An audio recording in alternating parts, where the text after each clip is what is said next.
আরে ভাই, আজকে একটা ঈদের দিন, কেউ আমার খবরে নিল না। বাড়ি থেকে কেউ কখনো আজকে বললেও না যে তুই ঈদ করছিস নি, কিছু নিছিস নি, তোর কি অবস্থা, ঈদের সালাম একটা ফোনও দেয় নাই ভাই। তে প্রবাসে থাকি, এই দুঃখ কারে কোন বলে না দাদা ভাই। হ্যাঁ? এটা আজকে ঈদের দিন ফ্যামিলিতে অনেক মানুষ, আমরা 27-10 জন ফ্যামিলির মানুষ, একটা মানুষ আমার খবর নিল না যে তুই ভালো আছস না কি।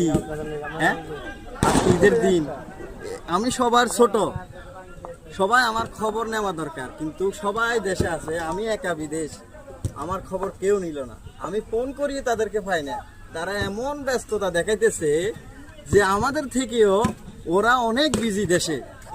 হ্যাঁ, আর এখানে আমরা 12 ঘন্টা কাজ করি, কত কিছু, কাপড় চোপড় ধোয়া, রান্না বান্না, ঘর সাফাই, কত কিছু না করি, এরপরও নাম পাইতেছি না ভাই।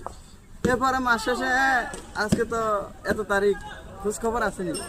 আরে কাজের টাইম দিতে পারতেছি না, এরা এখানে খোঁজ খবর টোকাইতেছে, খালি টাকার জন্য হলে ফোন দেয়, এরপরে তার খবরই নাই। এটাই প্রবাসী, এটাই প্রবাস ভাই, এটাই প্রবাসী। হ্যাঁ, এটাই প্রবাস। আইতে বুঝিও নি আইন।